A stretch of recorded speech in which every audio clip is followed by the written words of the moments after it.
The wedding reception was everything my sister Melissa wanted. Elegant venue overlooking the bay, string quartet champagne tower, 200 guests in formal attire. She'd worked for this moment, planned every detail, and she deserved it. What she didn't deserve was to use her wedding toast as another opportunity to put me down.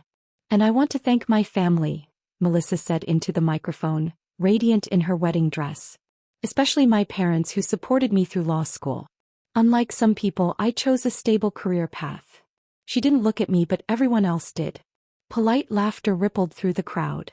I was sitting at table 9, not the family table which was reserved for parents, grandparents, and Melissa's new in-laws. Table 9 was near the kitchen, filled with distant cousins and family friends who barely knew my name. "My parents always told us," Melissa continued, "get an education, get a real job, build a real future." I'm proud to say I listened. She raised her glass. "To stability, success, and doing things the right way." The room applauded. Mom and Dad beamed from the head table. I was 28 years old.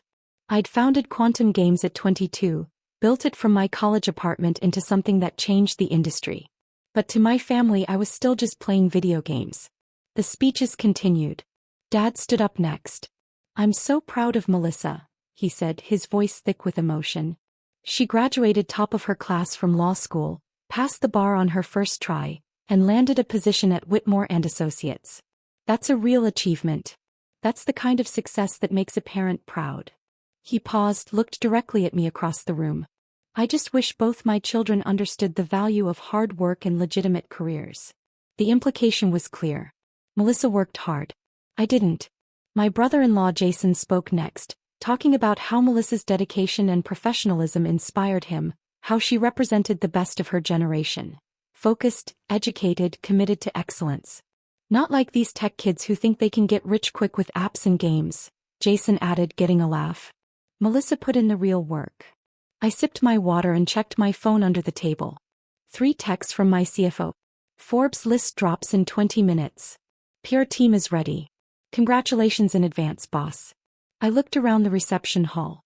Mom was dabbing at her eyes with a tissue, overwhelmed with pride for Melissa. Dad was shaking hands with Jason's father, probably discussing their successful children. Melissa was glowing, surrounded by well-wishers. And there, near the entrance, I spotted someone I recognized. Catherine Chin, senior editor at Forbes. We'd spoken twice during the verification process for the list. She told me she might stop by. She was friends with Jason's family. Our eyes met across the room. She nodded slightly and started making her way toward me. "Excuse me," I said to my tablemates, none of whom were listening anyway. I met Catherine halfway near the bar. "Alex," she said quietly. "Congratulations. The list goes live in 15 minutes. "I know," I said. "Your family doesn't know, do they?" "No." She glanced toward the head table where my parents sat. "That's going to be quite a moment." "That's one way to put it," I said. We talked for a few minutes about the Forbes piece. A full profile on the youngest self-made billionaire in the gaming industry. 28 years old, net worth $2.1 billion, company valuation at $8.5 billion after our latest funding round. Quantum Games had 1,200 employees across 4 countries. Our flagship game had 85 million active users. We'd revolutionized mobile gaming architecture and were about to launch an AI-powered platform that would change the industry again. But to Mom and Dad, I was wasting my life on video games. Catherine checked her phone. "It's live. Forbes just published." Within seconds, phones started buzzing throughout the reception. Quietly at first. A few guests checking notifications, doing double takes at their screens, whispering to their neighbors. Then more phones came out. The whispers grew louder. I watched it spread through the room like a wave. Table by table, people checking their phones, reading something, looking shocked, looking at me. Melissa was still near the cake, laughing with her bridesmaids, oblivious. Then someone at the head table checked their phone. Jason's father, a businessman who kept up with Forbes lists. I saw his eyes go wide. He leaned over to Dad, showed him the screen. Dad's face went pale. He grabbed the phone, read it again. Turned to look at me across the room. Mom noticed his expression, took the phone from him. Her hand flew to her mouth. The music from the string quartet seemed to fade. More people were checking phones now, the buzz of conversation shifting from wedding celebration to shock and confusion. Is this right? That's her brother? Alex Chin, that's Melissa's sister? The gaming billionaire? Melissa finally noticed something was wrong. The energy in the room had changed. She looked around, confused, then saw everyone staring at their phones, and at me. What's going on? She asked, her voice carrying in the sudden quiet. Catherine Chin stepped forward, professional and composed. Congratulations on your wedding, Melissa. I'm Catherine Chin from Forbes. I was actually here to speak with your sister Alex. Melissa looked at Catherine, then at me. My sister? Why? We just published our annual billionaires list, Catherine said. Alex is featured as the youngest self-made billionaire in gaming. Her company, Quantum Games, is valued at $8.5 billion. Her personal net worth is $2.1 billion. The room went silent. Melissa stared at me. That's not. Alex doesn't have a company. She makes video games. She founded and runs one of the most successful gaming companies in the world, Catherine said. Quantum Games. 85 million active users, revolutionary AI technology, partnerships with every major tech platform. The profile is on Forbes.com now. People were pulling it up, reading it, their faces shifting from skepticism to shock. Dad stood up from the head table, his face red. Alex, is this true? I walked toward the head table, very aware that everyone was watching. Dad. It's true. But you told us you were working on games. Little mobile games. I told you I founded a gaming company. You called it a hobby. Mom was scrolling through the Forbes article on someone's phone. This says you have over 1,000 employees. 1,200 actually. We just hired another team in Tokyo. And you're worth. She couldn't even say the number. $2.1 billion, I said. As of this morning's valuation. Melissa was shaking her head. This doesn't make sense. You work from home. You wear hoodies and sneakers. You don't even have a real office. I have 5 offices across 4 countries, I said. I work from home when I'm not traveling because I can. That's one of the benefits of building your own company. Jason's father spoke up, looking at his phone. It says here you pioneered the mobile gaming architecture that 60% of the industry now uses. That's our Synapse core engine, I said. We licensed it to most major developers. And you have partnerships with Apple, Google, Microsoft. He trailed off, scrolling. You spoke at the Game Developers Conference as the keynote speaker. Last year, I confirmed. Dad was still standing, gripping the back of his chair. Why didn't you tell us? I tried, Dad. Many times. At Thanksgiving 2 years ago I told you we just closed Series C funding. You asked when I was going to get a real job. Last Christmas I mentioned we'd hit 50 million users. You said maybe I could use that experience to apply for marketing positions at real companies. Mom's voice was small. But you never said that it was this big. I told you my company was doing well. You assumed doing well meant I was making enough to pay rent. Melissa found her voice and it had an edge. This is my wedding day. You couldn't have told us before? You had to let this come out now. I didn't know Forbes would publish today, I said. But honestly, Melissa, would it have mattered? You spent your toast talking about real jobs and real careers and doing things the right way. Your way. Because that's what normal people do. They get degrees, they get jobs, they build careers the right way. Not by playing games. I didn't play games, Melissa. I built an $8.5 billion company that employs 1,200 people and serves 85 million users. That's pretty real. One of Melissa's law school friends spoke up. Wait, Quantum Games, you made Infinity Quest? My team did, yes. My kids are obsessed with that game. Everyone's kids are.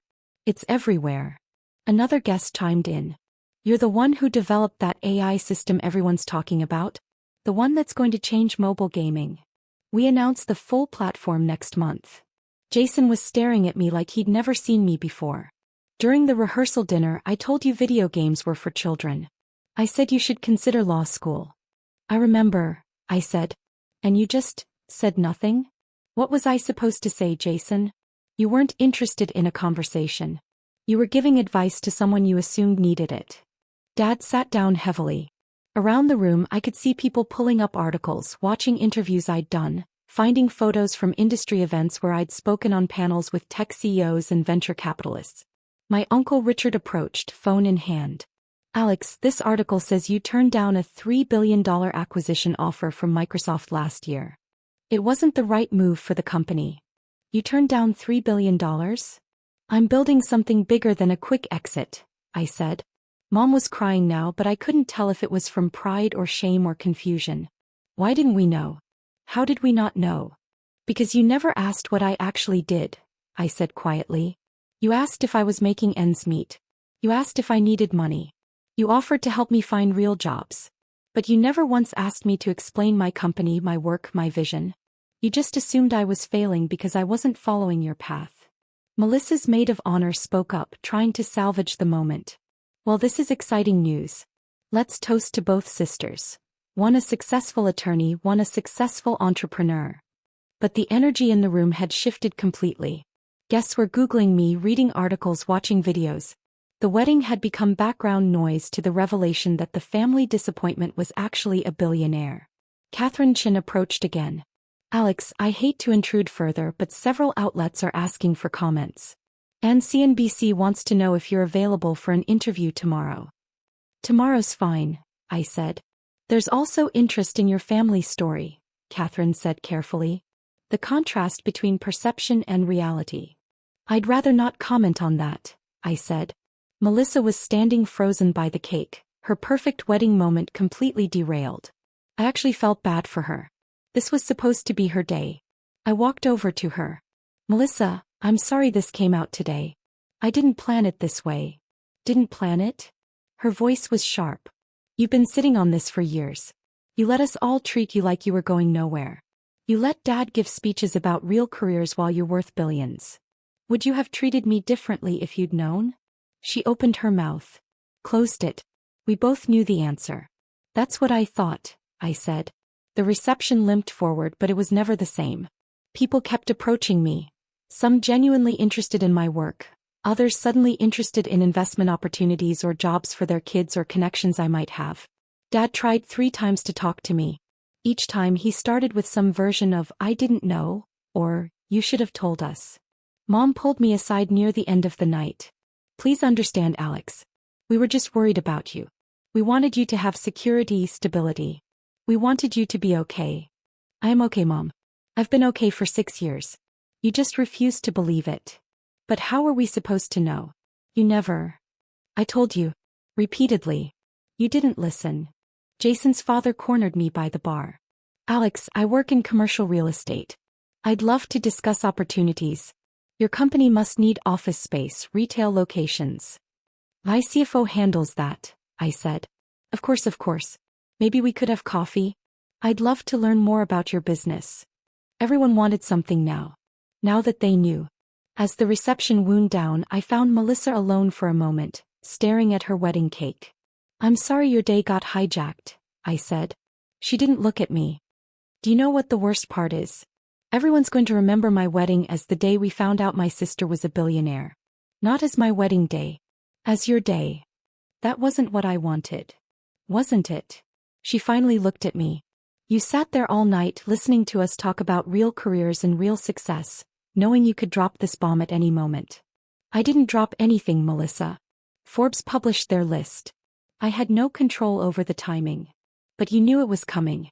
You could have warned us. Prepared us. Like you prepared me for your toast?